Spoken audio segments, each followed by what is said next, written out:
Bismillahirrahmanirrahim. Alhamdulillahirabbil wassalatu wassalamu ala nabiyyina Muhammad wa ala alihi wa sahbihi ajma'in. Allahumma faqqihna fid-din wa 'allimna ta'wil waj'alna min 'ibadika as-salihin. Allahumma ta'alayna bi futul 'arifin warzuqna fahman nabiyyin wa zidna 'ilman nafi'a wa lisanan dhakira wa qalban khashi'a wa 'amalan mutaqabbala ورزقا حلالا طيبا واسعا والحمد لله رب العالمين آمين. السلام عليكم ورحمة الله وبركاته.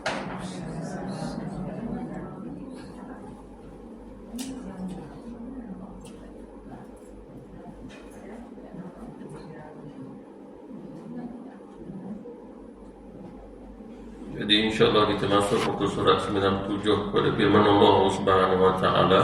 Masih lagi pada tajuk manfaat percaya kepada takdir. Seperti mana yang telah saya jelaskan, maksud manfaat itu adalah kesan yang mana bermula kebaikan, akhirnya pun kebaikan juga. Itulah maksud manfaat. Bahkan manfaat itu akan semakin besar lagi. Semakin besar lagi berdasarkan tawajuh, keikhlasan, semangat bagi hamba yang mengamalkannya, makna manfaatnya akan semakin besar lagi. Seperti mana hadis qudsi Allah Subhanahu Wa Taala berfirman, sesungguhnya aku menciptakan kamu agar kamu mengambil manfaat daripada aku dan bukan aku mengambil manfaat daripada kamu. Hadis qudsi. Dalam hadis Rasulullah sallallahu alaihi wasallam, Nabi pernah bersabda, pada setiap hari Allah Subhanahu Wa Taala memberi kebaikan kepada kamu. Kebaikan itu manfaat, kesan yang baik yang memberi barakah dalam kehidupan. Maka hendaklah kamu mengambilnya. Lalu sahabat Rasulullah sallallahu alaihi wasallam pun bertanya, "Ya Rasulullah, di mana kami perlu mengambil kebaikan tersebut?" Lalu kata Rasulullah, "Kamu perlu mengambilnya dalam solat kamu." Yakni Allah Subhanahu Wa Taala mencurahkan kebaikan itu, manfaat, faedah, keistimewaan dalam solat. Lalu ambillah kebaikan itu ataupun segala kurniaan Allah Subhanahu Wa Taala dalam solat. Disebabkan solat itu kita diperintah untuk mengagungkan Allah, membesarkan Allah. Bahkan saya melihat di dalam solat terkumpulnya 20 sifat wajib pada Allah Subhanahu Wa Taala. Kerana kita berhadapan dengan Allah Subhanahu Wa Taala yang maha wujud, yang memang ada. Lalu kita sedang bertakbir membesarkan Allah Subhanahu Wa Taala, kerana dialah Allah Subhanahu Wa Taala wujud tanpa permulaan dan tidak ada akhirnya. Solat kita ada permulaan, kemudian ada akhirnya. Tetapi Allah yang kita hadap tidak ada permulaan, tidak ada juga akhirnya. Dan di dalam solat juga kita diperintah anta'budallaha ka'annaka tarahu. Kamu menyembah Allah Subhanahu Wa Taala seolah-olah kamu melihat dia. Jadi kita kena merasai Allah Subhanahu Wa Taala benar-benar bersama dengan kita, sebab kita sedang buat baik. Allah Subhanahu Wa Taala berfirman, wallahu ma'al muhsinin. Allah Subhanahu Wa Taala bersama orang yang buat baik. Dalam solat kita kena sabar. Lalu Allah kata ma'as sabirin, ma'al muttaqin, ma'al mu'minin. Banyak lagi ayat yang Allah Subhanahu Wa Taala kata, fa inni qarib, maka sesungguhnya aku bersama kamu kerana aku qarib. Qarib maknanya Allah Subhanahu Wa Taala dia melihat kita, dan kita kena merasailah dia sedang melihat kita, mengawasi kita. Itu disebut sebagai muraqabah. Makam yang lebih atas daripada itu musyahadah, ka'annaka tarahu, seakan-akan kamu sedang melihat Allah Subhanahu Wa Taala. Kita melihat Allah Subhanahu Wa Taala dengan mata hati kita. Kita melihat Allah Subhanahu Wa Taala dengan mukhalafatuhu lil hawadis. Pada ayat Quran, laisa kamitslihi syai', Mana Allah Subhanahu Wa Taala tidak ada kaitan seperti mana makhluk. Tidak ada kaitan dia berarah di atas, di bawah, di langit, di bumi, di atas arasy. Tidak ada kaitan Allah Subhanahu Wa Taala perlukan alam, perlukan masa. Tidak ada kaitan Allah Subhanahu Wa Taala berjisim, berfizikal, bergambaran, berbayang-bayang, bernafas. Lalu kita menghadap Allah Subhanahu Wa Taala dengan cara yang akidah, asas akidah yang kita pelajari pada sifat wajib bagi Allah Subhanahu Wa Taala. Hanya saja kita belum sampai pada pengajian itu. Tapi tentunya sebelum ini mungkin dulu kita pernah mempelajarinya.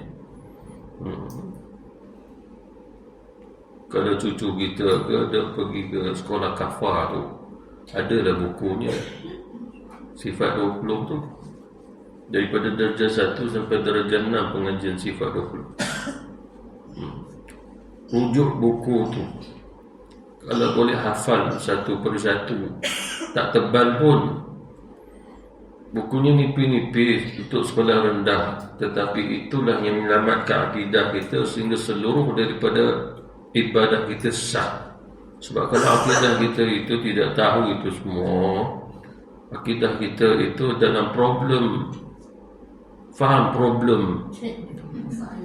Ya,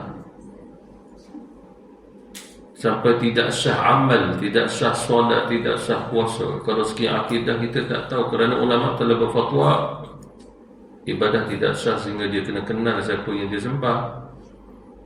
Ditanya Allah Subhanahu Wa Taala, siapa?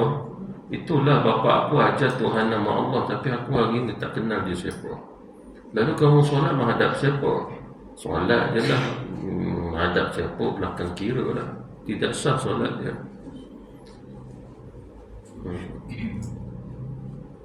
Jadi sambungan kita tentang firman Allah Subhanahu Wa Taala, maksud daripada ayatnya ada dua ayat, iaitu orang-orang yang mendengarkan kata dan diturutinya mana yang paling baik. Itulah orang yang dipimpin oleh Allah Subhanahu Wa Taala, dan itulah orang-orang yang berakal. Adakah orang yang sudah semestinya berlaku atasnya hukuman Tuhan, maknanya dapat ditolong? Dapatkah engkau membebaskan orang yang di dalam neraka? Apa maksud daripada dua ayat ini? Yang pertama adalah orang beriman. Sifat orang yang beriman, dia mesti mendengar sesuatu yang baik, sumbernya daripada Allah dan juga Rasul. Sumber dia, seperti mana kita belajar tentang Rasulullah SAW, apa saja yang disampaikan Nabi kepada kita kembali balik pada sifat wajibnya Nabi. Oleh kerana itu sahnya iman apabila kita terus meyakini sifat wajib pada Nabi sewaktu dia dakwah, sewaktu dia sampaikan apapun kepada kita. Dan kita tidak boleh memasukkan sifat mustahil sewaktu Nabi dakwah dan juga apa yang disampaikan Nabi. Contoh Rasulullah SAW amanah, mustahil bagi Rasul khianah. Wajib bagi Nabi itu amanah. Lalu kita beranggapan Rasulullah ni tak amanah ni, dia cakap ke orang tu, orang ni dia tak cakap, maka tidak sah iman dia. Tidak sah iman dia. Kalau begitu Quran itu sendiri, takkan Rasulullah SAW sampaikan cara dengan tak amanah? Ataupun dia memandang Rasulullah bukan dia tahu semua. Ada juga kita tahu, Nabi tak tahu. Wah. Sedangkan sifat Rasulullah SAW adalah fatonah, cerdik dia. Mustahil dia itu jahil. Tapi ada juga Rasulullah apabila ditanya, Nabi jawab, wallahu a'lam, hanya Allah saja yang tahu, aku tak tahu. Mengapa Rasulullah menjawab demikian? Untuk bagi tahu apa saja yang Nabi bagi tahu daripada Allah. Selagi mana Allah tak bagi tahu, Nabi tak mau bagi tahu. Nanti orang ingat Nabi berbicara, Nabi SAW mendahului Allah. Lebih-lebih soalan itu berkaitan yang ghaib. Nabi tahu perkara yang ghaib, mana yang Allah Subhanahu Wa Taala bagi tahu, mana yang Allah tak bagi tahu, Nabi tak tahu lah. Contoh orang tu sendiri, mati dia ahli syurga ke ahli neraka, Kalau Allah bagi tahu dia di syurga, Nabi bagi tahulah dia di syurga.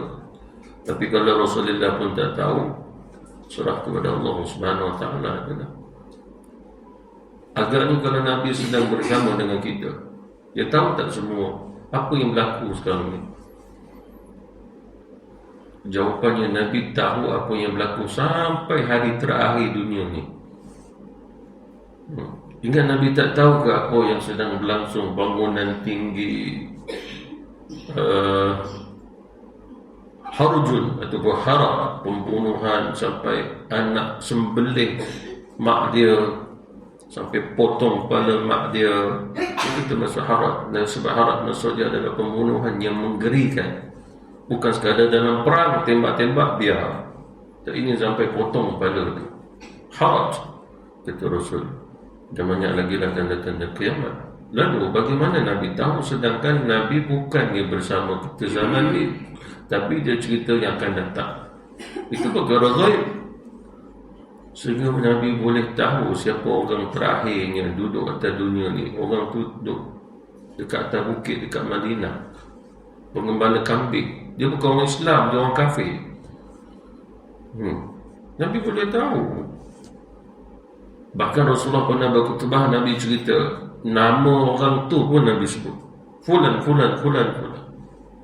Satu hari lepas subuh, Nabi naik ke mimbar. Dia cerita apa yang akan berlaku. Sampai Zuhur turun. Habis sembahyang Zuhur, Nabi sambung. Habis sembahyang Zuhur, Nabi sambung lagi sampai Asar. Habis Asar, Nabi sambung. Kata sahabat, siapa yang mempunyai hafalan yang kuat, mereka boleh hafal tu semua. Tapi bagi aku tak berapa nak mampu, aku hanya hafal sekian. Nabi sebut satu persatu nama-nama orang akan datang tu. Mujurlah riwayat Nabi itu tidak disebut. Kalau disebut, mungkin nama menteri kita naik kot. Itu. Menteri akan datang. Sebab dia nak cerita kiamat kan. Mungkin menteri kita pada menteri kita akan datang adalah Ahsan Mutusami. Sebab dia nak cerita kiamat, mana ada orang Islam. Ataupun mungkin Janet Jackson agaknya. Kenal ke? Penyanyi? Macam mana boleh kenal?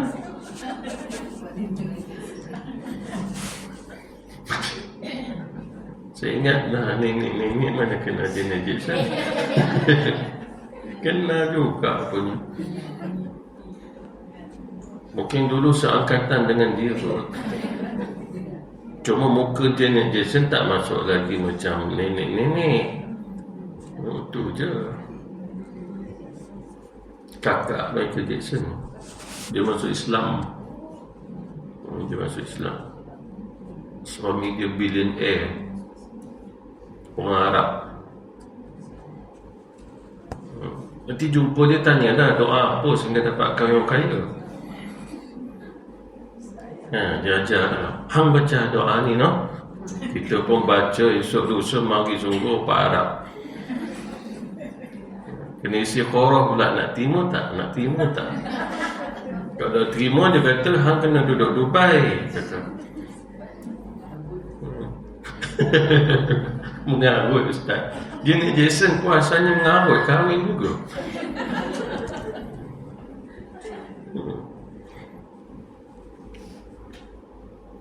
Itulah orang yang dipimpin oleh Allah Subhanahu Wa Taala. Itulah orang yang berakal. Maksudnya di sini berkaitan dengan akidatul Islam, bab takdir, kita tak boleh faham sendiri. Jadi dituruti mana yang paling baik kembali daripada akidah.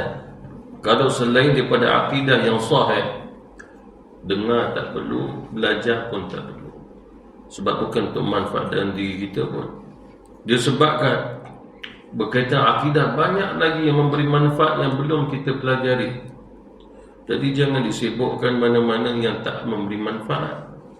Penuhkan dulu ilmu-ilmu akidah yang memberi manfaat, sehingga kita mengetahui satu-satu bab, satu-satu indeks dia, satu-satu bahagian. Sehingga kalau ditanya kita boleh jawab di sudut akidah Islam. Sebab benda ni kena jadi darah daging. Dia bukan aku pernah belajar. Tak. Ini terus praktikal. Ini jadi darah daging dia. Dan apabila seseorang mengikut suatu yang sahih, yang betul, sah iman, maka dia adalah orang yang beriman. Bila dia menjadi orang yang beriman, dari Allah Subhanahu Wa Taala kata itulah orang-orang yang berakal. Orang yang berakal, dia tidak akan berbicara sesuatu yang memang tak boleh nak diterima akal. Dia akan kembali berbicara dengan fitrahnya. Seperti mana manusia, ada di antara mereka kata, saya tak percaya adanya Tuhan. Boleh diterima akal atau tidak? Bagi dia tak boleh terima akal Tuhan wujud. Bagi kita pula tak terima akal lah. Itu yang dia katakan. Sebab akal fitrah ini adalah mengakui wujudnya Tuhan secara umum. Yang khususnya Allah lah Tuhan tu. Itu pasal kalau tanya orang asli atau bukit, tanya dia percaya tak ada Tuhan? Mestilah ada. Kalau tak ada, siapa cipta langit, siapa cipta hutan, siapa cipta kita, siapa cipta ikan tilapia? Orang asli itu dia percaya. Cuma dakwah Islam nak beritahu Allah namanya yang cipta kita semua. Itu yang memerlukan dakwah. Tapi di sudut fitrahnya dia kenal pencipta Tuhan. Ada Tuhan yang menciptakan. Takut dia salah siapa pencipta tu yang kita kena ajar dia. Kena Islamkan dia agar pemikirannya betul Allah. Maka dia tidak beriktikad dengan Tuhan lain selain pada Allah. Itu yang memerlukan dakwah.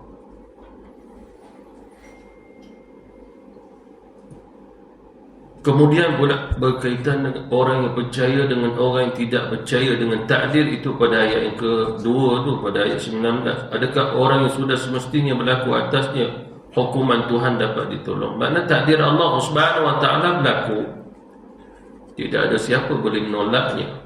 Seperti mana contoh pagi, tengah hari, petang, kemudian malam. Siapa di antara kita boleh ubah tu semua? Boleh halang.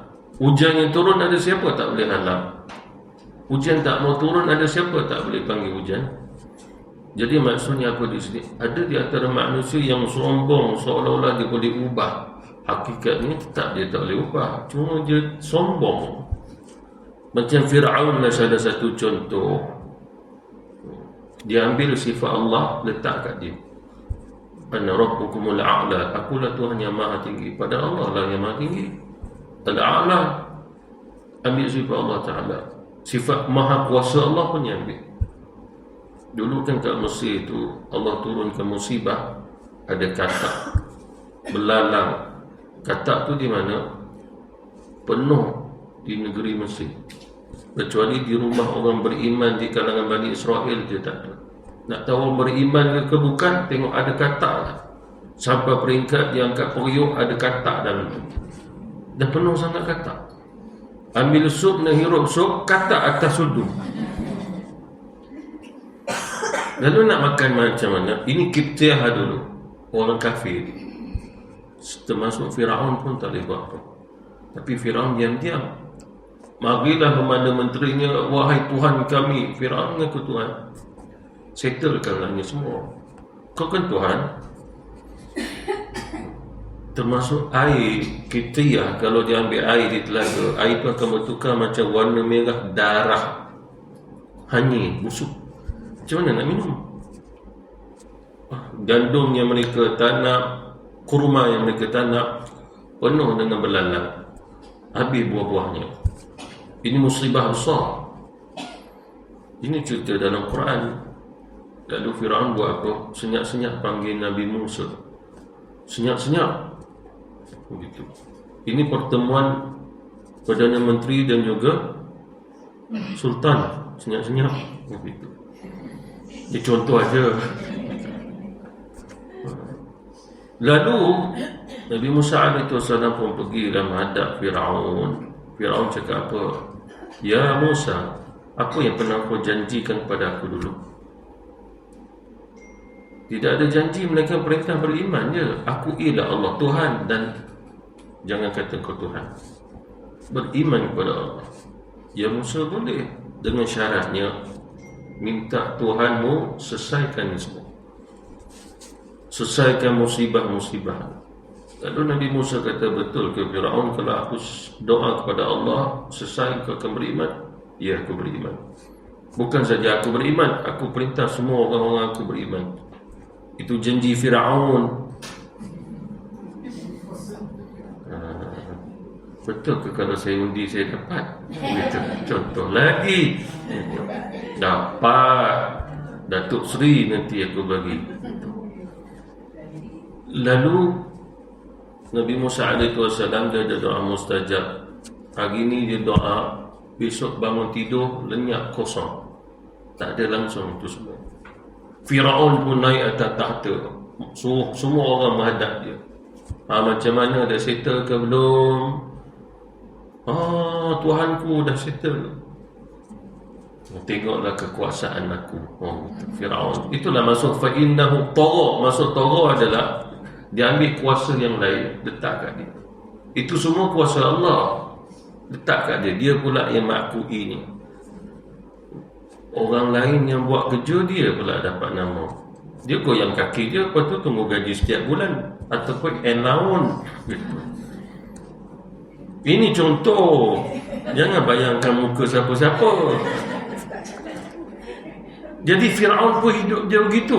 Dia nak makan, dia suruh Bani Israel buat, ambil gandumnya, ambil kurmanya, ambil ikannya, tak bayar sesin pun. Padahal dia kata dia Tuhan, mengapa nak minta-minta? Sifat Tuhan bukan meminta-minta. Itu Fir'aun fa innahu tagha. Jadi cerita ayat ni adalah berkaitan orang yang sombong dengan takdir Allah. Apa maksud sombong dengan takdir Allah? Yakni dia beranggapan dia boleh ubah tu semua. Mustahil saya diazab, saya boleh lari pada siksaan Tuhan. Seolah-olah begitu. Tu yang Allah Subhanahu Wa Taala mengkaitkan bahawa saya dapatkan kau membebaskan orang yang di dalam neraka. Maknanya kamu ada apa? Kuasa apa kamu ada? Sila bawa keluar mereka. Itu maksudnya. Bahkan kita sendiri kalau lalat dah ambil sebijinya gula tu, kita pun tak mampu nak bawa keluar balik. Gitu. Sampai begitu cari lalat tu. Kenapa? Lepas tu cucu pun tanya nenek, kenapa dia cari lalat? Dia ambil gula kita sebiji, sebutir. Kalau tak cukup sebutir tu, donat ni tak sedap. Gitu. Cucu pun kata, nenek aku ni memang. Jika kita menginginkan kebaikan, maka berusahalah berbuat baik dan mematuhi perintah Allah Subhanahu Wa Taala. Oleh kerana itu dia sudah akidah, seseorang beriman kerana usahanya beriman.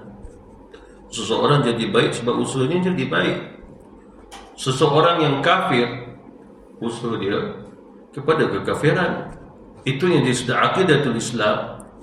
Walaupun ada takdir ketetapan, tapi kita diberi ruang oleh Allah untuk usaha, untuk ikhtiar, untuk doa. Sebab dari sudut logik, kalau semuanya telah disediakan, kita tak perlu minta, kita tak perlu doa, sebab kita yakin dah sedia dah. Itu berlaku pada zaman Rasulullah SAW. Kalau sekiranya esok ni dah ada makanannya, dah ada rotinya, dah ada lauknya, maka tak perlu usaha cari keluar dah. Tu yang mereka tanya kepada Rasul, kalau begitu ya Rasul, mengapa nak usaha lagi? Nabi kata, usahalah, kerana usaha kamu tu dah masuk takdir. Itu yang kita susah nak memperhalusi tu. Itu yang disudah akidah dari Sunnah wal Jamaah mengajar kita. Jangan kita lihat takdir ni, dia satu, dia dua. Takdir ni luas. Sehingga kalau kita tak ambil yang pertama, kita ambil yang kedua. Tak ada yang kedua, ambil ketiga. Sebab Allah memperluaskan akan takdir dia. Seperti mana contoh, kita nak makan pun boleh, tak mau makan pun boleh, nak minum boleh, tak mau minum pun boleh. Kerana kedua-duanya dah masuk takdir makan dan minum. Nak pergi ke tak mau pergi? Nak pergi pun takdir, tak mau pergi pun takdir. Lalu atas kehendak kita nak pergi ke tidak? Mana jangan kita memandang Allah hanya menakdirkan kita pergi, dia tak takdirkan kita tak pergi. Tidak, itu salah. Itulah nama al-ikhtiyar. Kalau Allah Subhanahu Wa Taala perintah kita, dengan satu perintah, tapi dia tak memperbagaikan untuk kita ikhtiar usaha dan perintah, maka dia akan menjadi susah buat kita. Kita tengok pada solat pun kita dah tahu Allah Subhanahu Wa Taala perintah kita solat. Tapi dalam solat tu ada waktu-waktu solat. Ada awal, ada pertengahan, ada akhir. Awal, pertengahan, akhir itu dah jadi takdir. Lalu kita sendiri usaha kita nak pilih mana, nak solat awal waktu ke, pertengahan waktu ke, akhir waktu. Kita atau kita jadi dah jadi takdir kat situ. Jangan kita beranggapan Allah Subhanahu Wa Taala takdirkan aku solat akhir waktu, lalu aku nak buat macam mana?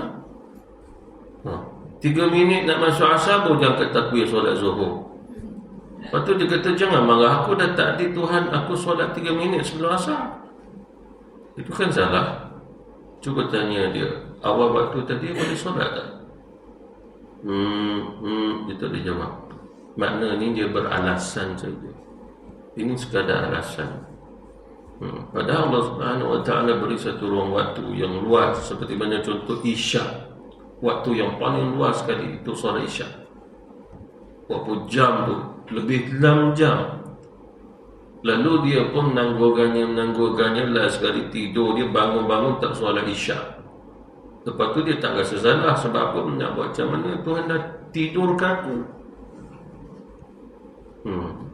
Tuhan dah tak tidurkan aku. Kadang-kadang anak kita jaga itu nak buat macam mana, mak? Bukan saya tak mau solat, dah Allah Ta'ala tidurkan saya. Dah bangun pun dia panggil saya bangun pukul 8. Dan sekali kita cakap beginilah, aku nak doa lah tengah malam ni agar kau tidur tak bangun dah. Begitu. Kejut dia. Sebab dia tahu satu hadis, doa si ibu makbul. Mula je dia, mak janganlah doa, okey saya denkan bangun lah mak. Begitu. Jadi jangan kita memahami takdir ni, Allah dah mempersempitkan takdir tadi untuk kita. Takdir luas, sangat luas takdir ni. Bab rezeki itu pun Allah Subhanahu Wa Taala luaskan. Dia dah takdirkan. Tapi bila kita lebih usaha, sesuatu itu akan diperolehinya lebih lagi. Sama macam ibadah. Sama tak kalau sekiranya orang tu solat malam 2 rakaat dengan orang solat malam 10 rakaat? Tak sama kan? Jadi orang yang solat 2 rakaat boleh tak dia solat 10 rakaat juga? Orang yang solat 10 rakaat boleh tak dia nak solat 2 rakaat je? Boleh aja. Kita ramai-ramai ini nak pergi jalan-jalan. Nak naik van ke nak naik bas? Kalau naik van 3 van, kalau bas 1 bas. Lalu 1 bas pun boleh, naik 3 van pun boleh. Sebab apa? Keduanya telah ditakdirkan oleh Allah. Kecuali memang Allah tak takdirkan, van pun tak jumpa, bas pun takkan ada. Ya. Hati kita tak terdorong, rasa tak sedar hati pula. Baru je bas 2 tingkat terbakar itu. Bas yang kita nak naik pun cap yang sama. Macam tu korang kata kita naik van lagi lah. Van yang kita nak naik tu yang 40 tahun punya van kilang dulu. Lalu apa maksudnya di sini? Tak, Allah akan menghalang hati itu untuk pergi sesuatu yang Allah tak takdirkan. Dia tak jalan juga. Seperti mana kalau Allah Subhanahu Wa Taala uji kita, tangan terluka, dia nak uji bagi kita sakit, akan luka juga. Kita tak boleh nak keluar daripadanya. Kalau Allah takdirkan itu pahala. Tapi kalau ambil pisau kita sendiri yang toreh, tak. Itulah makna usaha dan ikhtiar kita buat sesuatu yang mudarat tadi kita. Contoh yang lain berkaitan akidah sendiri. Allah Subhanahu Wa Taala bagi usia kat dia. Usia tu takdir. Lalu dia bunuh diri. Bunuh diri tu takdir atau tidak? Takdirlah juga. Maknanya Allah Subhanahu Wa Taala menakdirkan kepada semua manusia, dia kalau nak hidup selagi mana dia tak bunuh diri atau orang bunuh dia. Tapi bila dia pilih bunuh diri, itu dah masuk takdir yang ada pada semua orang. Dia boleh pilih. Boleh tak kalau sekiranya dia dah bor, dia dah fras macam tu, dia naik tingkat 60, lepas tu dia terjun? Boleh tak pilih? Ada tak manusia yang buat begitu?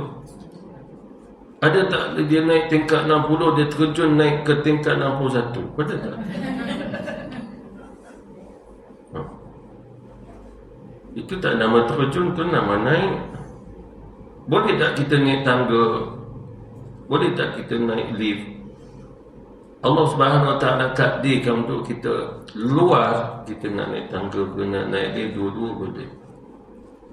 Jangan kita memenangkan aku kena naik tangga sebab Allah tak takdirkan aku naik lift hari ni. Lalu soalan macam mana dia tahu Allah tak takdirkan dia naik lift? Ini benda dunia saja. Kita perlu pelajari di sini masuk pada takdir yang cerita akhirat ni. Itu pasal jangan putus asa atas rahmat Allah Subhanahu Wa Taala sebab Allah sebut dalam Quran orang munafik, orang kafir, orang musyrik, orang Yahudi, Nasrani semua dah putus asa tentang akhirat. Macam tak ada apa-apa dah. Padahal mereka diberi peluang oleh Allah Subhanahu Wa Taala boleh bertaubat, masuk Islam, beriman. Diberi peluang oleh Allah Subhanahu Wa Taala. Allah tak tutup pintu taubat. Itu pasal ramai je orang yang masuk Islam pada zaman Rasul walaupun dia pernah bunuh orang beriman. Bila dia masuk dia jadi orang Islam, kita tak tangkap dan bunuh dia walaupun dia pernah bunuh kita. Apa agaknya? Sebab Allah kata jangan bunuh dia lah. Waktu dia bunuh kita, waktu dia musyrik. Tapi dosa syirik dia, dosa kafirnya terampun bila dia jadi orang Islam. Itu anugerah besar tak daripada Allah? Sangat besar. Jadi dia dah nampak dengan keislaman yang menyebabkan nyawanya itu, nyawa dia selamat. Cuba kalau dia kekal kafir, kita boleh tangkap bunuh dia. Nyawa dia dah tak terpelihara lagi. Jadi tak dia. Allah Subhanahu Wa Taala sangat-sangat kuat. Kerana ketentuan Allah Subhanahu Wa Taala itu sesuai dengan keinginan dan kehendak hati nurani setiap insan. Tidak ada orang yang menolak ketentuan daripada Allah Subhanahu Wa Taala yang adil dan bijaksana itu. Apabila Allah Subhanahu Wa Taala menetapkan maqadir, ketentuan-ketentuan, atau ilmu dan juga Al-Hakim, Maha bijaksana Allah Subhanahu Wa Taala. Dan Allah Subhanahu Wa Taala ini Maha adil.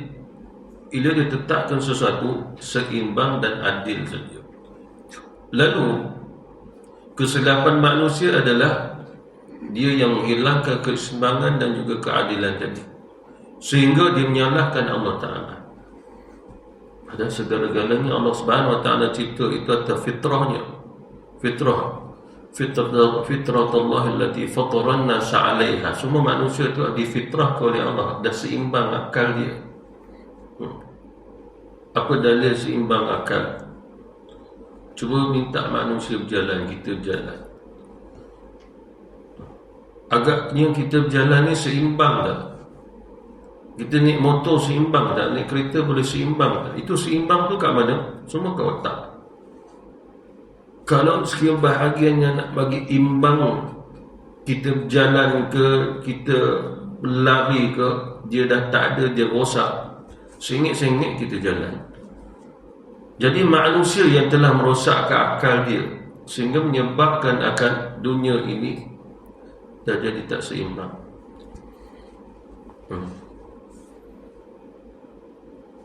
Firman Allah Subhanahu Wa Taala lagi, sekiranya Allah Subhanahu Wa Taala menimpakan suatu kemudaratan kepada kamu, maka tidak ada yang dapat menghilangkan melainkan hanya diri dia sendiri. Mana Allah Subhanahu Wa Taala, sebab dia yang memberi, dia yang mengambil.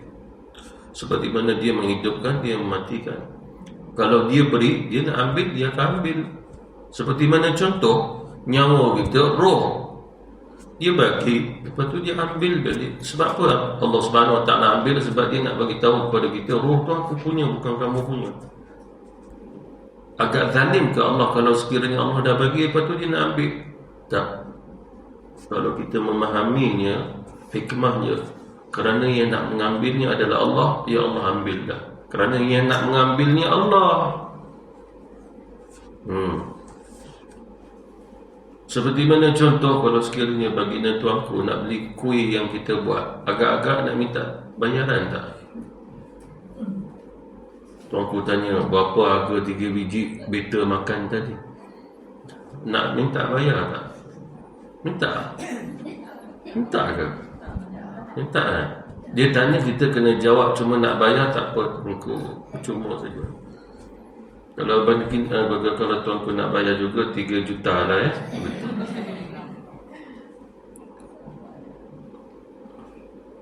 Agaknya baginda tuanku itu dicubit seseorang, agaknya orang tu rasa gembira tak kalau tuanku yang cubit dia.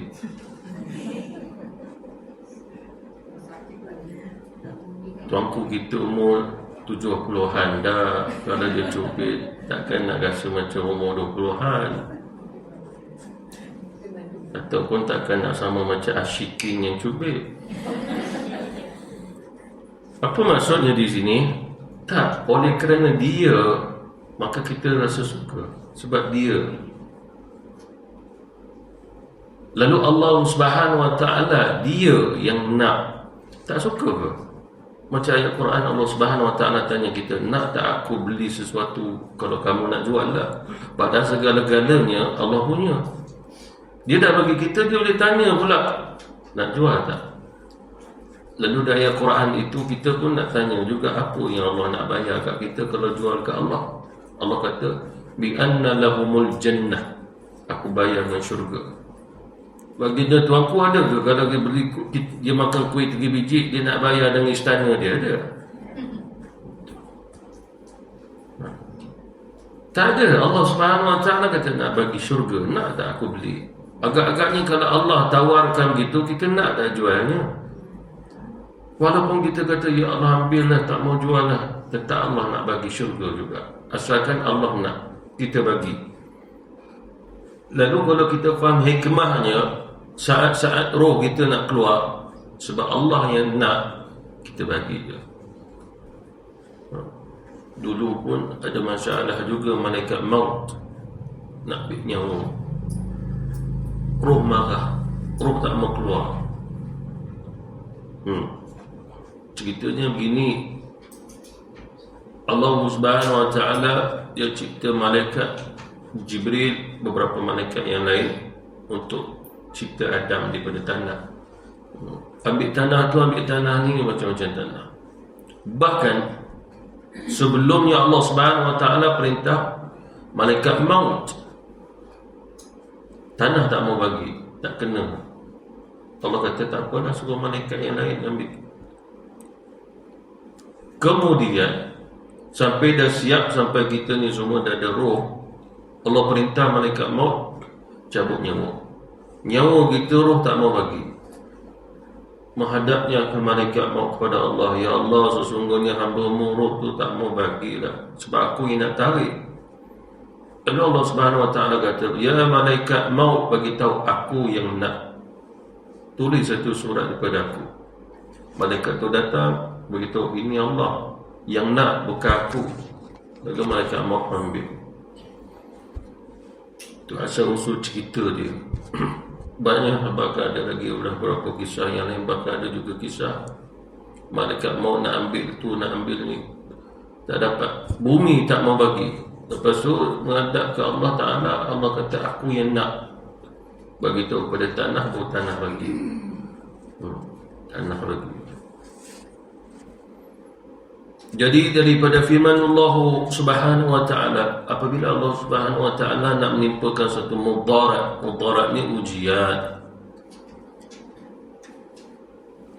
Bahkan dalam ujian tu sendiri masih ada lagi usaha ikhtiarah yang kita ditakdir oleh Allah. Allah Subhanahu Wa Taala memang menguji kita, tapi soalannya, boleh tak kita keluar daripada ujian itu? Boleh sekiranya takdir untuk keluar daripada ujian itu berlaku.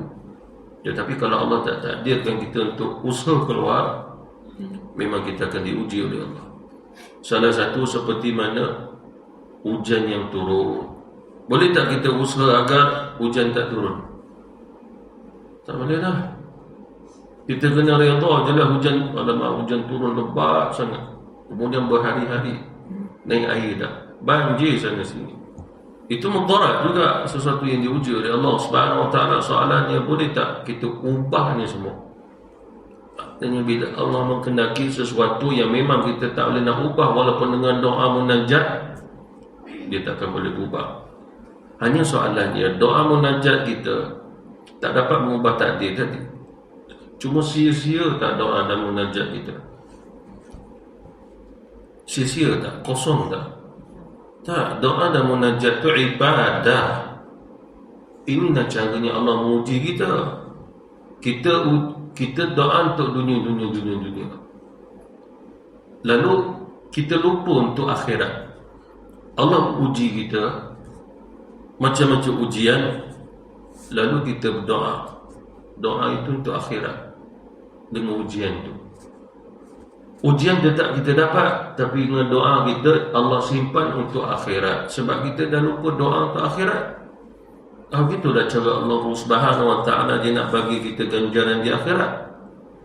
Maknanya apa? Allah tak pernah lupa kita. Kita yang lupa, ya, Tuhan kita. Dia tak pernah lupa kita untuk bawa kita jadi orang yang bahagia di akhirat. Cuma diuji lah. Kalau Allah Subhanahu Wa Taala tak uji kita rasa bahagia je, tenang je. Apa je nak makan, boleh dimakan. Kita tengok macam kat negara Mat Saleh tu, semua dia dapat. Cantik, menawan, berteknologi, semua dia dapat. Kita tengok kalau dia makan ikan, kita kalah. Kalau makan tiram, dia menang. Kita kalau makan tiram di sini, masuk mulut, keluar balik. Allah bagi macam-macam kat mereka. Allah Subhanahu Wa Taala menguji macam-macam kat kita. Tapi kita kena tahu, ujian yang macam-macam kat kita, di akhirat kita selamat. Yang dia tak ada apa lah di akhirat tu. Sebab Allah dah bagi campak nikmat dunia tu.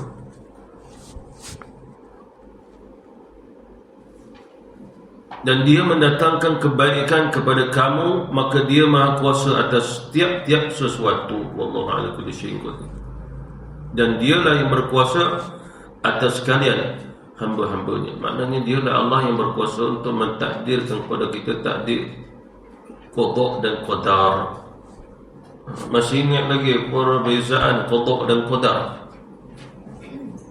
Sebagai banyak contoh mudah, seperti mana contoh at-ta'adzali, ilmu Allah Subhanahu Wa Taala. Sebelum dia menciptakan kita, dia tetapkan kita untuk kita buat baik. Ada pintu kebaikan, takdir di sisi Allah. Macam kita datang untuk ilmu, Allah dah takdirkan. Itu namanya qadar. Lalu kita melakukan kebaikan, ikut jalan kebaikan, kita pun hadir macam ilmu. Itu nama qada. Jadi dah selesai qada dan qadar atas yang hari ini, waktu ini. Dan waktunya yang lain pula ada qada dan qadar. Mungkin perkara ini akan sama, mungkin juga akan berubah. Atas takdir Allah Subhanahu Wa Taala. Sebab dia apabila menetapkan, tak ada siapa boleh ubah ketetapan Allah Subhanahu Wa Taala, kecuali dia tetapkan kita dengan takdir yang sangat luas. Kita yang pilih nak yang mana. Macam cerita solat tadi, dia takdirkan kita solat isyak bermula waktu isyak. Sebelum subuh kita boleh solat. Takdir itu dah langsung dalam beberapa jam. Hanya saja kita pilih nak yang mana. Usaha dan ikhtiar dah, pilihlah yang mana. Betul. Kenapa kita kena solat pada awal waktu? Sebab solat awal waktu barakah dia jauh lebih besar berbanding pertengahan dengan yang akhir. Itu dia. Dan dialah yang maha bijaksana lagi maha mengetahui. Maknanya Allah Subhanahu Wa Taala mentakdirkan alam ini, mentakdirkan segala sesuatu atas ilmu Allah. Maha bijaksana Allah, maha adil Allah. Kalau sekiranya seseorang tu kata Allah tak adil, kafir ke tidak?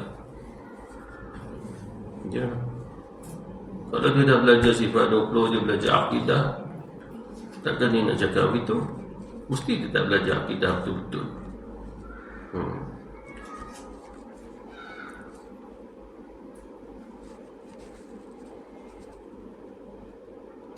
Seperti mana firman Allah Subhanahu wa taala pada ayat yang lain, katakanlah wahai Tuhan yang mempunyai kerajaan. Ini ayat yang kita baca dalam wirid pun ada.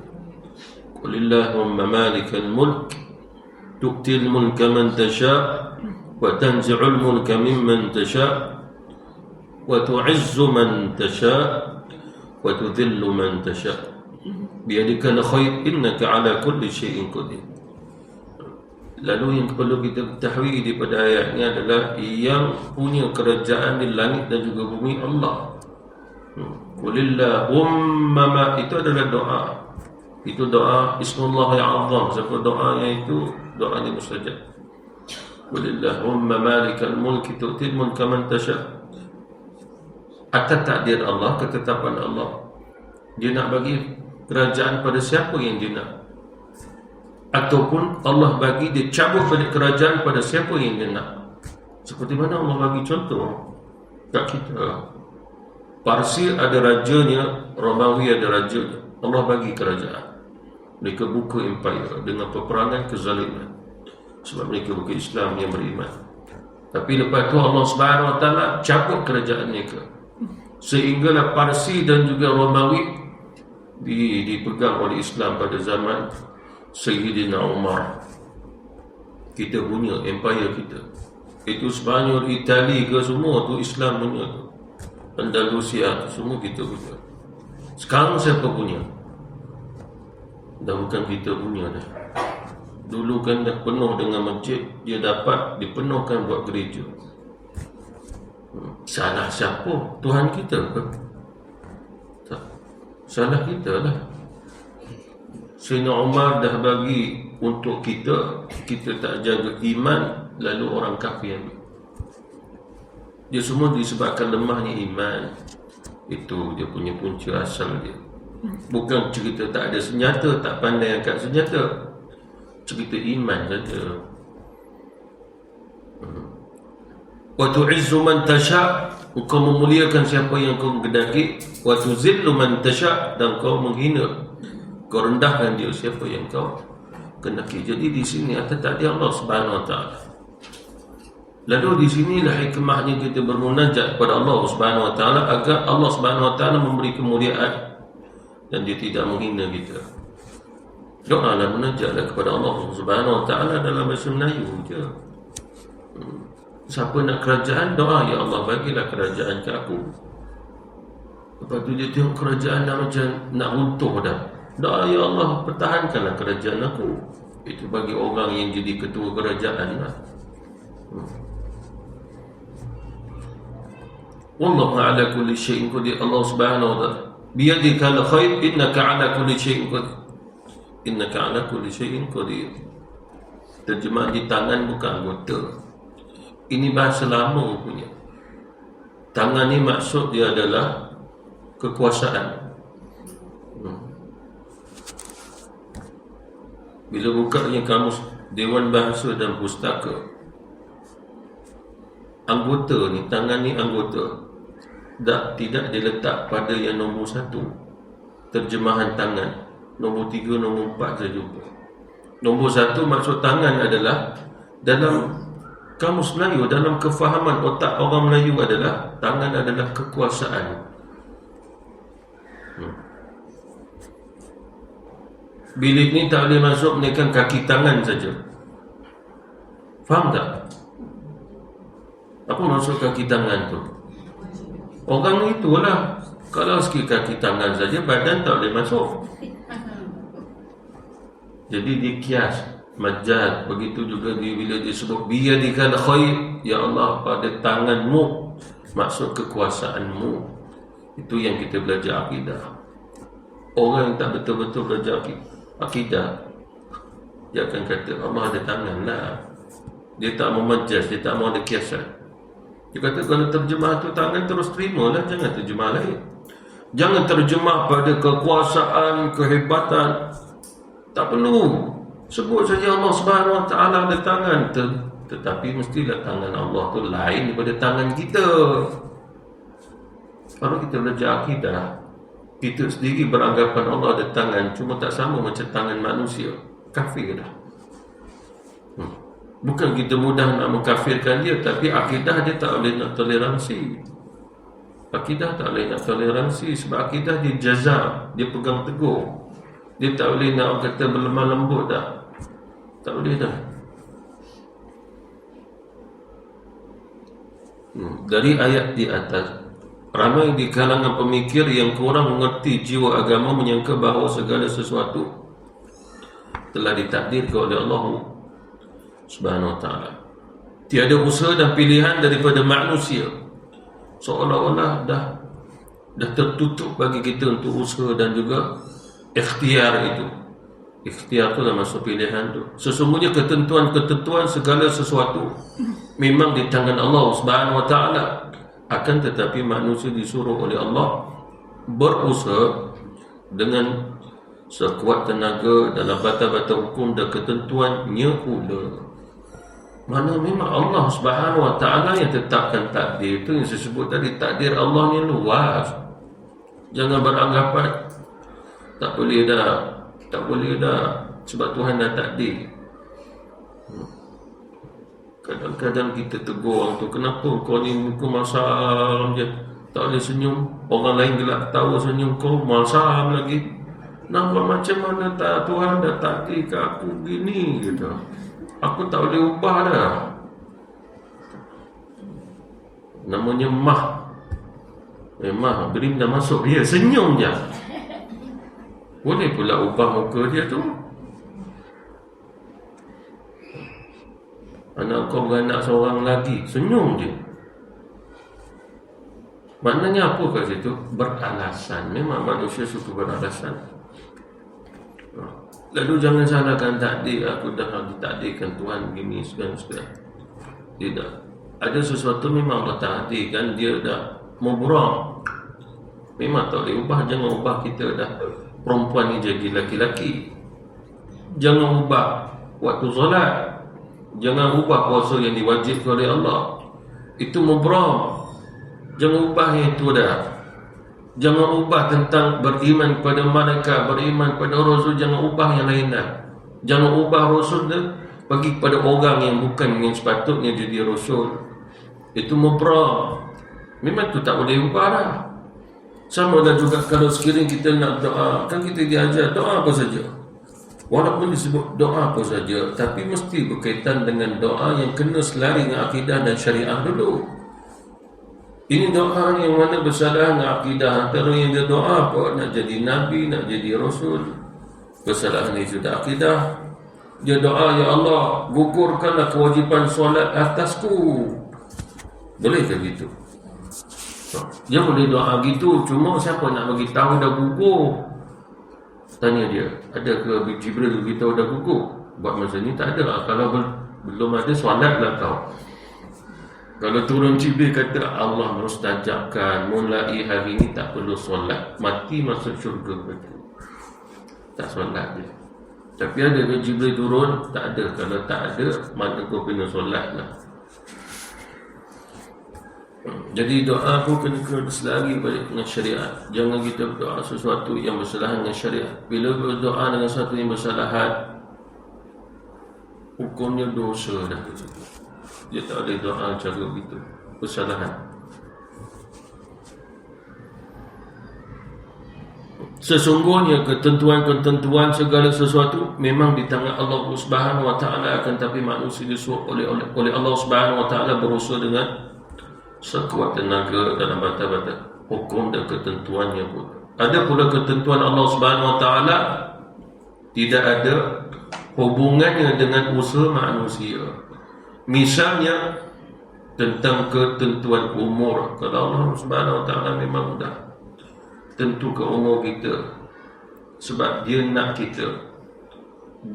kita bertemu dengannya kembali balik pada usia yang telah ditetapkan oleh Allah.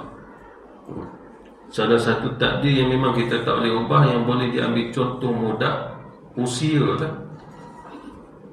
Bahkan orang yang nak mati pun agak-agak dia doa tak, ya Allah jangan matikan aku, panjangkanlah usia aku. Agak dia doa tak. Dia doa juga, tapi mati juga. Orang tu dah sakit nak mati, agak-agak kita doa tak, ya Allah sembuhkan dia. Ada tak? Mati juga kan. Ada satu kisah, satu tempat orang ni sakit dah nazak, datang orang doa kat dia, ya Allah panjangkanlah usianya, sihatkanlah dia. Akhirnya doa tu mati dulu. Yang nazak tu hidup setahun lagi. Makbul doa orang tu. Tapi dia, Allah ambil nyawa dia. Rupanya sebelum mati tu doa mustajab tu. Yang terakhir Allah bagi hadiah mustajab kalau Allah Subhanahu Wa Taala menghendaki. Itu kalau memang masuk takdir dah. Yang kita belajar sebelum ni tentang ketentuan umur. Kalau masih mu'allaq, kita berdoa, Allah terima doa kita sebab dia tahu, sebab dia dah takdirkan.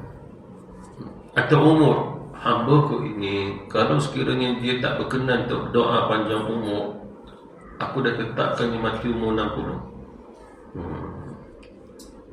Tapi kalau dia doa, dia minta ke aku nak panjang usia, aku memang dah tetapkan usia dia panjang, dia akan mati usia 90. Jadi soalannya 60-90 itu takdir yang sama atau berasingan? Jawapannya sama je.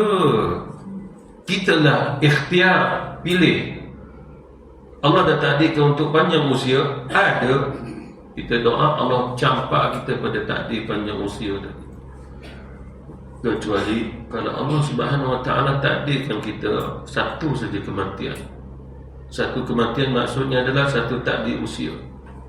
Doa lah macam mana pun, Allah Subhanahu Wa Taala pilih kita mati umur 40 lah contoh, tak, dia doa ke, dia sedekah, dia menyambung silaturahim ke, dia buat amal ni yang dapat panjang ke umur ke, dia akan mati juga. Itu ketetapan Allah yang bersifat mubrah. Kalau dia masuk usia mubrah, macam kita ni agak-agak ni usia kita ni dah ditetapkan oleh Allah, tapi kita masih lagi usaha nak hidup lagi. Jawapannya dia adalah rahsia. Siapa di antara kita tahu kita akan mati dalam masa 3 hari, 1 bulan, 1 tahun? Kalau saya tengok muka macam ni, rasa macam nak mati lepas 100 tahun lagi. Ada siapa sini berani kata kalau boleh saya tahun depan tak mau dah, saya nak mati? Ada siapa? Angkat tangan tengok. Tak, masing-masing semua nak tak mau, kalau boleh tak mau lah, biarlah hidup lagi. Yang tu. Yang tu tak boleh dia niat gitu. Banyak amalan tak cukup, banyak benda baik-baik belum buat sempurna lagi, belum kenal Allah betul lagi, beriman belum mantap lagi. Lalu mohon kepada Allah usia yang panjang kerana itu. InsyaAllah Allah Subhanahu Wa Taala mustajabkan. Kalau ada sebab munasabah tu, tapi itu semua Allah dah tentukan sebelum kita doa. Dia dah tahu, bukannya dia buat, dia beri sebab kita doa. Dia dah tahu itu semua. Seperti mana contoh pergi ke wakil rakyat, dalam poket dia ada 200. Memang dia akan bagi siapa yang ingin datang. Kita pun mengayu, tolonglah wakil, tolonglah Datuk, 200 je. Memang dia nak bagi pun. Last kali dia pun bagi kita. Kita pun kata, "Mak, kalau kau nak dapat 200, kau kena merayu dengan dia." Tak, memang dia nak bagi. Jadi Allah Subhanahu Wa Taala, kita doa macam mana pun, tak, memang dia yang bawa hati kita, sentuh hati kita untuk doa kat dia. Sebab doa tu adalah masuk takdir. Seperti mana contoh, memang usia kita dipanjangkan oleh Allah Subhanahu Wa Taala. Cuma kita tak pernah doa, lalu Allah sentuh hati kita untuk doa itu. Dia ilhamkan hati kita untuk doa untuk panjang usia. Sebab memang dia dah takdirkan untuk panjang usia. Dia, sebahagian ulama mengatakan, pasti berlaku juga terilham. Dia ketuk hati kita juga untuk doa itu. Dia takkan orang kata terpadam. Allah Subhanahu Wa Taala dah takdirkan usia kita dilanjutkan usia sampai 90. Tak, dia takkan padam. Dia akan wujudkan hati kita untuk doa panjang usia juga. Kenapa? Agaknya sebab doa itu adalah muamalah, hubungan dengan Allah. Bukannya betul-betul kita nak doa kita mustajab. Bukan. Kata Nabi, siapa saja doa hakikatnya mustajab. Kalau betul iman dia nak amalan soleh dia, mustajab, kata Nabi. Lalu kenapa kita kena doa-doa? Doa tu sebenarnya nak tengok hati kamu. Hati kita ni ada hubungan dengan Allah Subhanahu Wa Taala ke tidak? Itu hakikat doa. Bukan nak tengok doa kita mesti mustajab. Apa yang kita minta semua dapat. Tak, dia suka kita yang mohon, kita minta, kita mengayu, dia nak yang itu. Sebab dia maha kaya, mudah bagi Allah Subhanahu Wa Taala nak bagi kita macam-macam. Ada orang yang mana usia dia 350 tahun tu ada. Ingat ada ke? Wang Fei Hong usia dia 250 tahun. Tapi orang Cina ambil cerita dia buat filem, buat drama yang mengagung. Wang Fei Hong tu orang Islam, hafal Quran, ada madrasah tahfiz kat Cina juga. Dia pandai yang reba-reba. Allah ilhamkan dia cari reba. Dia dapat, dia makan. Dia dapat, dia makan. Memang sihat tubuh dia sampai usia 250 tahun. Usia 250, muka dia macam 70 tahun. Wang Fei Hong. Cuba sebut sikit. Mana tahu siapa sebut awet muda. Wang Fei Hong. Fei itu Faizal. Namanya Faizal. Takdir ni ada ketentuan daripada Allah dan kita nak faham macam mana Ustaz? Takdirnya daripada Allah ada daripada Tak ada. Cuma takdir daripada Allah, tak ada takdir daripada kita. Kita hanya usaha pilih nak takdir yang mana. Cuma kita jangan beranggapan takdir itu sempit. Yang itu je. Tak, dia luas. Luas ni Allah takdirkan takdir seluas alam ni. Jadi kita jangan nampak alam ada takdir Allah, aku makan hari ni banyak ni je. Tak, kalau kita usaha lagi mungkin kita akan dapat yang lain. takdir yang dah ditetapkan Allah. Ha? Takdir yang dah ditetapkan Allah. Semua takdir telah ditetapkan. Tidak ada takdir yang baharu. Rasulullah SAW pernah bersabda, semua takdir dah selesai. Kita jalan dalam takdir. Semua selesai. Bila dia selesai? Sebelum Allah cipta langit bumi, 50,000 tahun sebelum tu dah selesai semua. Namanya maqadir. Maqadir ni takdir-takdir Allah telah tetapkan semuanya. Sampai siapa di syurga, sampai di neraka. Apa yang mereka dapat di syurga, siksaan yang mereka dapat dalam neraka, 50,000 tahun Allah tetapkannya sebelum dicipta langit bumi. Perkiraan masa manusia, tapi Allah tak ada masa. Allah cipta terus, tak ada zaman, tak ada masa di sisi Allah. Ini kita buat pengiraan atas hadis Nabi. Cuma telah selesai. Tidak ada takdir yang contoh kita minta hari ni, esok lusa Allah baru nak mewujudkannya. Tak ada. Yang kita doa tu pun sebenarnya takdir Allah mendahului doa kita. Dah selesai. Dah selesai ni, contoh kalau kita belikan kat pasar, kita siang, kita masak dan makan masuk perut, lepas tu masuk jamban, memang selesai. Khalas dia kata. Ya.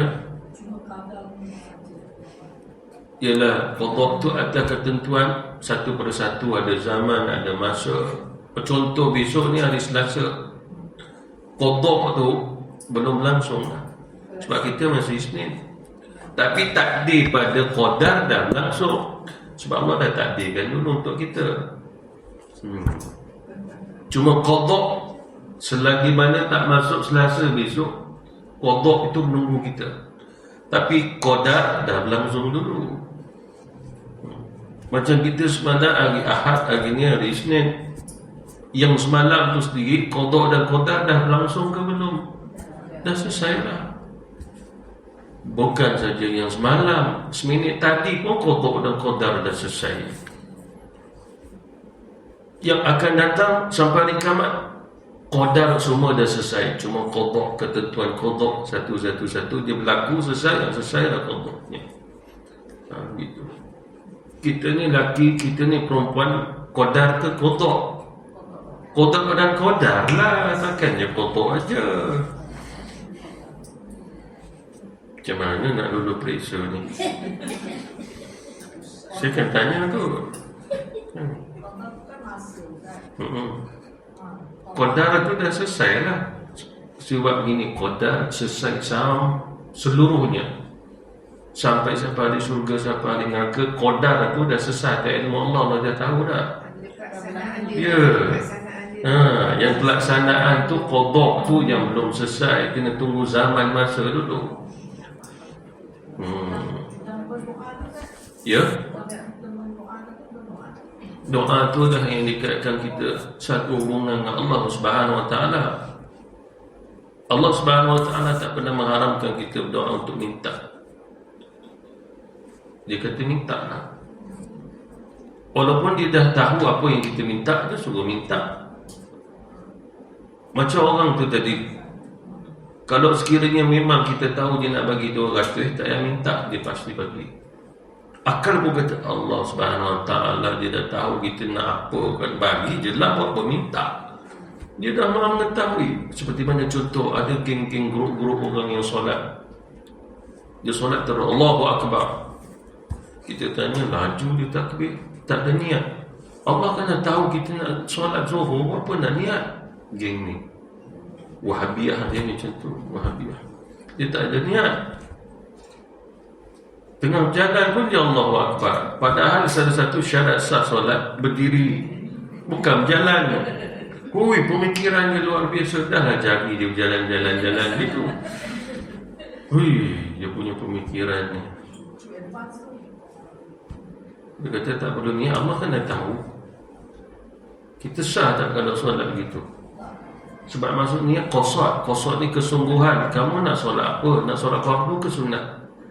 Sunat. Kamu qasad solat sunat. Serius lah. Itulah kena ada niat dan qasad tadi. Ini Allah tahu. Macam tu dia tidak beradab sendiri dengan Allah Subhanahu Wa Taala.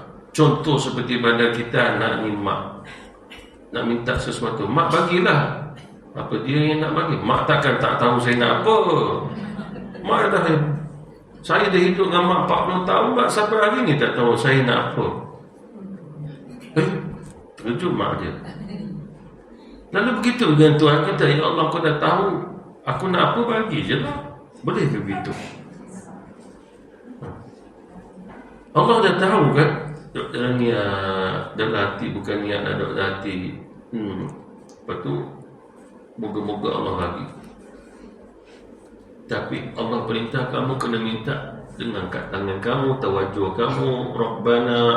Seperti mana hadis Rasulullah, barang siapa yang dalam doa tak ada Rabbana, itu bukan doa, kata Nabi. Paling kurang dalam doa kata Rasul 3 Rabbana. Ataupun Allahumma Rabbi. Rabbi boleh, Rabbana paling kurang 3. Nabi kata kamu dah berdoa. Kamu boleh ulang 3 kali doa yang sama, Rabbana. Oh, kata Rasul, kamu berdoa. Maknanya sungguh-sungguhlah sebab dah baca 3 kali Rabbana. Ataupun dalam hadis Nabi, dalam hadis sahih, Ya Rabbi, Ya Rabbi, Ya Rabbi, 3 kali. Nabi kata baru kamu dah berdoa. Nabi dah ajar kita doa, kita dah pakai hati je.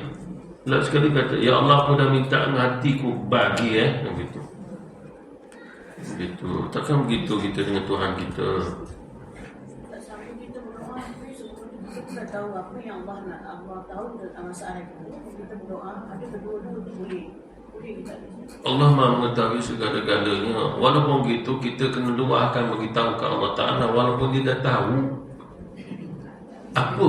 Sebab dia nak yang itu, yang luahan kita. Walaupun kalau itu secara logik, ya Allah, aku tak mau doa banyak-banyak sebab kau dah tahu, kau dah hati. Pendek yang doanya. Ya Allah, kau tahu apa yang aku sedang rasakan. Selesaikannya. Allah tak mau yang itu. Allah nak, ya Allah, sesungguhnya aku mohon, minta. Dia nak yang itu. Nabi SAW ahli surga, tak ada dosa. Dia tak ada doa, dia minta ampun, dia istighfar. Kan doa Nabi berapa banyak ada. Ada orang susun 1000 doa-doa Nabi sehari semalam. Tak terbaca kita. Tak terbaca. Doa panjang, doa pendek, doa Rasulullah sabit pada Quran pun ada doanya. Lalu soalannya doa Nabi dah banyak begitu. Maknanya menunjukkan Rasulullah pun doa. Bukan kata, ya Allah, kau dah tahu apa aku nak, bagi je. Walaupun dah nak isi kandungan doa, ya Allah, kau lah yang mengetahui apa yang aku lakukan, apa juga yang aku tak lakukan, kau pun tahu. Macamnya doa Nabi Isa alaihi wassalatu wassalam, ya Allah, sesungguhnya engkau mengetahui a'lamu fi nafsi, kau tahu diri aku, wala a'lamu fi nafsika, tapi aku tak tahunya tentang dirimu, ilmumu, hakikat maksudnya.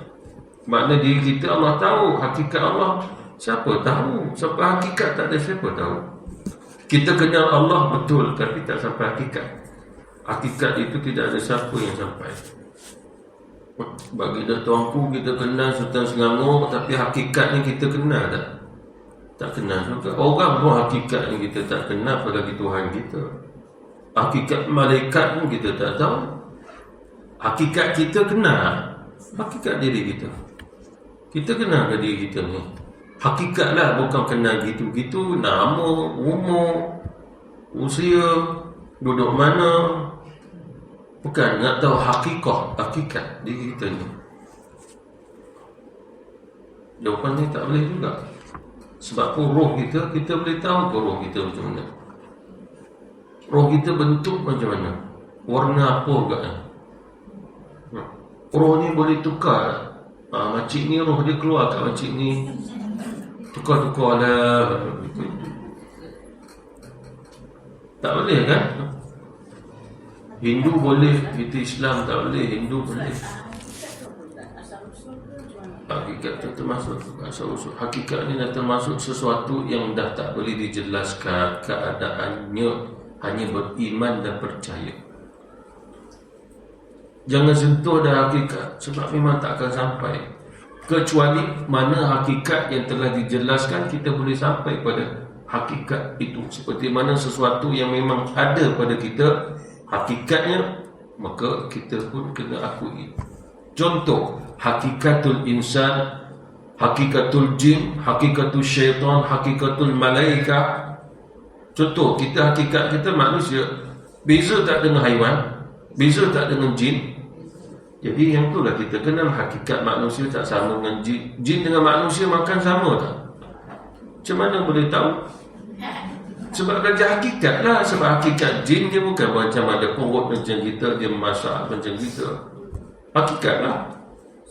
Jin ada darah lah. Itu dah senyap pula. Jin ada darah tak? Darah ada. Cuma jin tu, al-jin, maksudnya tersembunyi atas mata kita, tak nampak dia. Zarah dia laju. Macam kita tengok kipas ni, ada berapa bilah. Kipas tu ada 3 bilah. Tapi kalau dia dah laju pusing, nampak tak bilah dia? Di jin pun macam tu. Itu bahasa macam mana nak tengok jin, suruh jin tu stop. Zarah dia stop. Boleh. Syaratnya dia akan ajar kita satu bacaan. Bacaan tu stopkan zarah dia. Nah, nanti kita boleh tengok dia. Nah.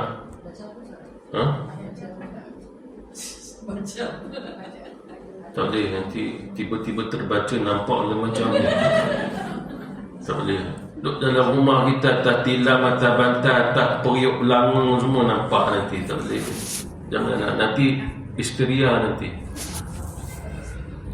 Itu bahasa cerita orang histeria. Sebab apa? Bila tanya adik kenapa histeria itu, nampak setan, nampak jin lah, nampak lembaga. Kalau kita nampak dia akan nampak kita. Dia memang nampak kita pun, kecuali kalau kita ada satu zikir, satu yang memang ada amalan, jin pun tak nampak kita. Hanya antara amalannya memperbanyakkan baca Bismillah. Bismillahirrahmanirrahim. Bismillahirrahmanirrahim. Dia tak boleh tengok. Kita masuk tandas, kata Nabi, kamu baca Bismillah, dia tak nampak kita dan tandas. Kalau tak baca, nampak tu yang dia visit lagu-lagu tu. Tu yang keluar-keluar boleh tulis lagu.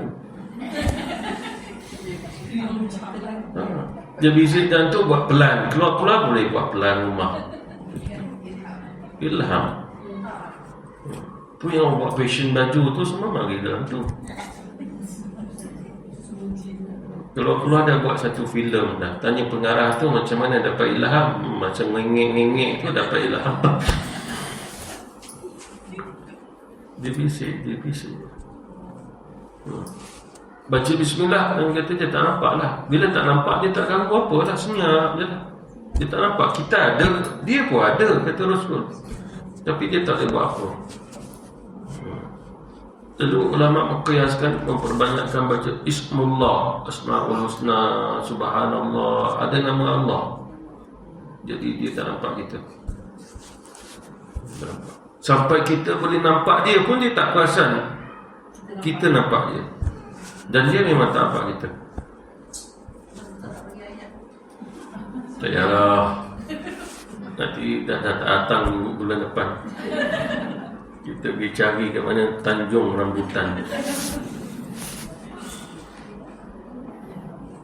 Bismillahirrahmanirrahim. Allahumma fa'na bima 'allamtana wa 'allimna ma yanfa'una wa zidna 'ilma.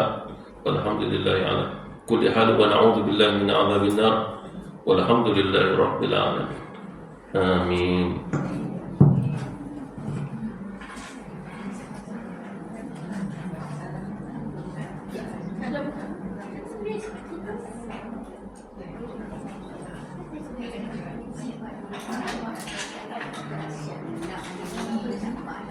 Yeah.